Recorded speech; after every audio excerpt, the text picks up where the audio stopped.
Folks, it is time to absolutely wake up and get loud. I just woke up today in 1938. If you've not yet seen the news, there was a soccer game, a football game in Amsterdam. Fans of Maccabi Tel Aviv were there to support the soccer team. And as they left the stadium, they were surrounded and attacked by Islamic terrorists, chasing them through the streets of Amsterdam, chasing them through the streets of Europe, beating them, hunting them down, block after block, street after street. Pastors, are you listening? Can you hear me? American Christians, can you hear me? It is absolutely urgent that right now we awaken to the reality of the global threat that is radical Islam.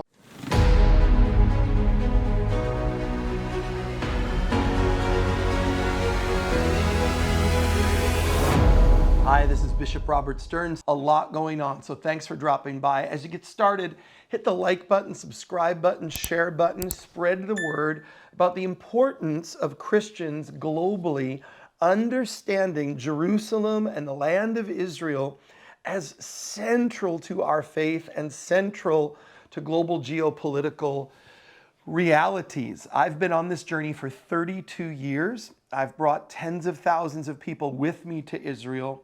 And it is an ever-increasing journey to understand the depths, the complexities, the beauty, the intensity of all that surrounds this tiny piece of land. I'm very glad you stopped by today. Listen, the biggest news, obviously, this week is the elections here in America.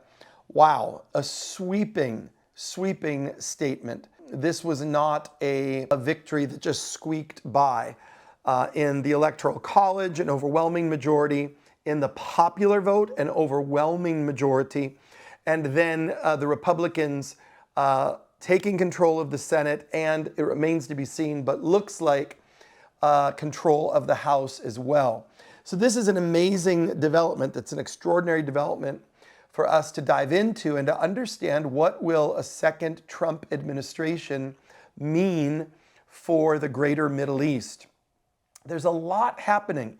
If we remember, at the end of the first Trump administration, the Abraham Accords had been signed. Several Muslim Arab nations had begun to normalize their relationship with Israel, and there was relative calm in the Middle East. It has only been in this past year and a half or so, increasing terror attacks leading to the massacre on October 7th, and then now the war that Israel's been fighting on 7 fronts since October the 7th. So what will a second Trump administration look like? We'll talk more about that a little later in this update, so stay tuned for that. Meanwhile, in Israel, as of this week, in northern Gaza, more Israeli soldiers died this week in battle.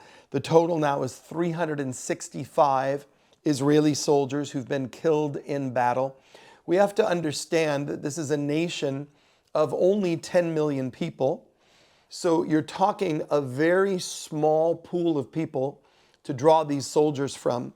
So when 365 soldiers die, out of a population of only 10 million, proportionately, it affects the entire nation in an extraordinary, very, very sad and tragic way. But Israel continues to endure this onslaught.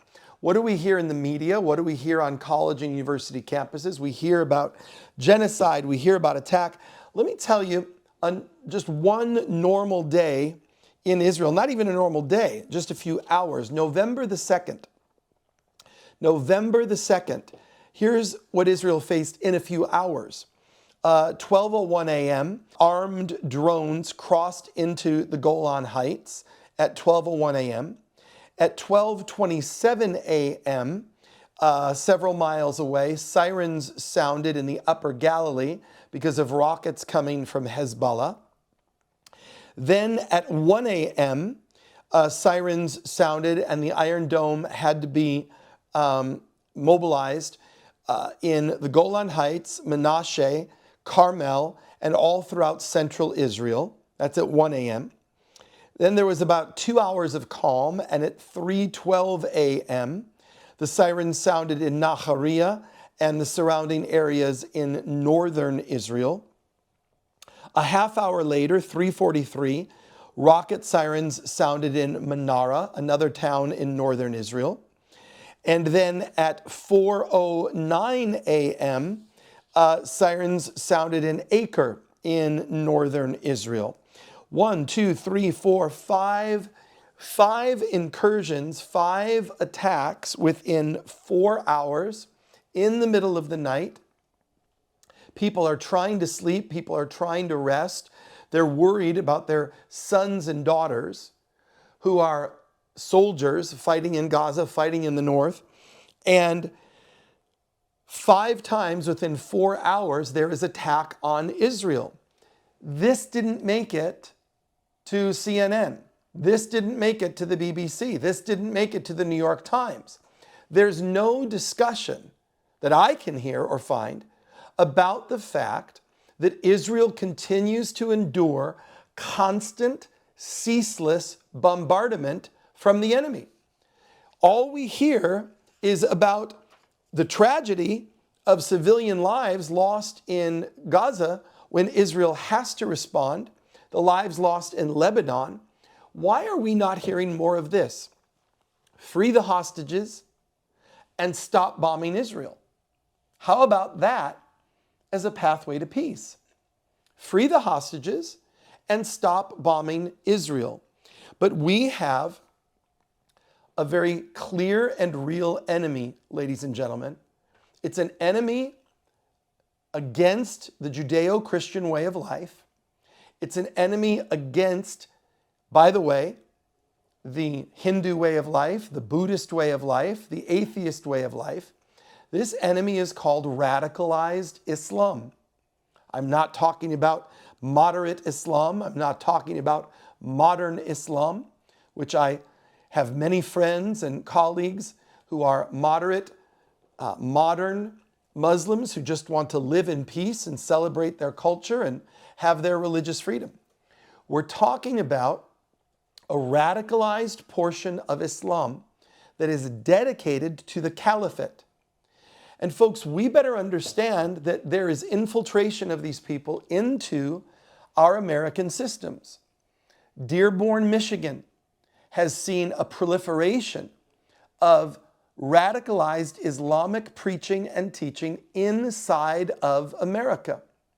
Now, if we see what's happening in Europe, if we see the mass immigration of radicalized Muslims into Europe, and then the birth rate.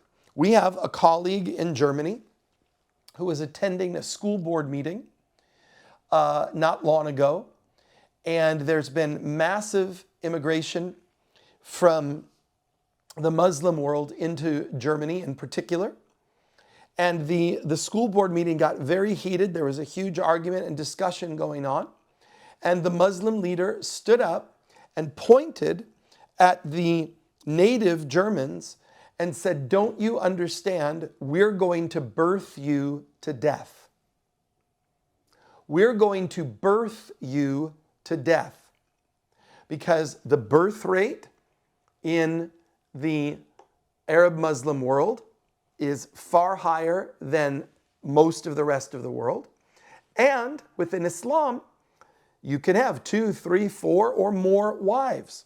I just came from Nigeria where they explained to me that the literal battle that they're facing is not one of conversions, because there are many Muslims who are beginning to convert and come to faith in Jesus. But the actual problem that they're facing is the birth rate that is happening in the Muslim world. So I'm giving you here just one example. 5 times in the space of 4 hours, the Israeli people are attacked and the world stays silent, and the world's focus is far too often on calling for a lopsided peace. Peace will exist when the nations of the world accept the existence of the Jewish state of Israel. There are dozens and dozens of Muslim states, of Christian nations, of secular nations, Buddhist countries. There is one Jewish state, and that is the land of Israel. Now, in other news, Prime Minister Netanyahu, in a very dramatic move, fired the Minister of Defense, Yoav Gallant. And this is causing quite an uproar in Israel. Gallant has been the leader of the IDF. He's been directing all of the multi-front wars. However, there has been extreme tension between Netanyahu and Gallant and constant disagreements between them. And so Prime Minister Netanyahu fired Gallant. Immediately, thousands took to the streets protesting this. Gallant is highly respected in Israel. And so Bibi continues this real juggling act right now. It's an extraordinarily, almost incomprehensible place for him to have to sit to fight all of these wars, to maintain the balance within his own nation. There's a lot that is going on there, but Gallant is out. He has been replaced by Israel Katz, has replaced Gallant as defense minister, and Gidon Sa'ar has now become the foreign minister. But there's a lot of unrest in Israel. There's a lot of frustration that the hostages are not home. Netanyahu has gone public now and is offering millions of dollars in ransom for any captive Israeli hostage who is released, and he's guaranteeing those who release the captives safe passage out of Gaza, because of course they would be immediately murdered by Hamas as collaborators with Israel. But Bibi, this is a new strategy he's trying because they're not having success getting at these other 100 hostages and getting them released. And so he's offering this reward, and we're praying for the release of these hostages. In other news that you're not going to hear in your normal news source, Israel connected the water desalination plant in Gaza to Israel's electricity grid. So this is the water desalination plant in Gaza, which can get clean water to the Gazans. But the electrical grid in the midst of the war has been broken down. And so Israel connected the desalination plant for the water plant in Gaza to Israel's electrical grid so that the Gazans could have fresh water. This particular plant will supply 20,000 meters of water daily to the nearby humanitarian zone where the vast majority of Gaza's population is currently taking refuge. Every single day, if you'll take the time to read, if you'll take the time to get informed, you will see the practical ways in which Israel is doing all that it can appropriately to respond to humanitarian crisis. Here's another example that you didn't hear about. Israel conducted a large-scale polio vaccination campaign in Gaza, and Israel successfully administered 1,107,541 polio vaccinations to children. More than 90% of the Gazan children were vaccinated by Israel because in the midst of this war, there is obviously bacteria, there is a breakdown of basic services, and so you're going to have disease running rampant. Israel's doing what it can do to save Gazan children. 1,107,541 vaccinations distributed to Gazan Palestinian children by the state of Israel. You know, those Israelis who are committing genocide. They want them to be well vaccinated before they are genocidally killed. Do the human thing, the right thing, and get educated on the facts. Stop listening to just the blaring headlines and understand the realities on the ground. The reality on the ground is this: the Palestinians could have a state tomorrow. The problem is they twice, not once, twice voted in Hamas And even recently, the majority of the Palestinians in Gaza were still in support of Hamas. Why? Because your tax dollars, my tax dollars, went to fund UNRWA educational indoctrination camps that brainwashed Palestinian children to believe that they would come to the day when from the river to the sea, there would be no more state of Israel. Add to that indoctrination religious extremism, and you have the recipe, the perfect recipe for what we have right now. We are getting today what the West has paid for the past 20 years. The bloodshed, the devastation, the desolation that we're getting today in Gaza, the West, the UN, Europe, and to some degree America paid for. We radicalized Palestinian children. We allowed Hamas and Fatah, we propped them up with billions of dollars that went into the bank accounts of the leaders who live in Qatar, billionaires. Well, some of them live there. Some of them are dead now, thank God. We made them billionaires. We radicalized these children.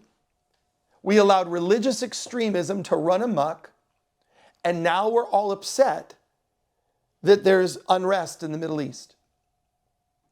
It is absolutely high time that the Western powers begin to hold radical Islam accountable.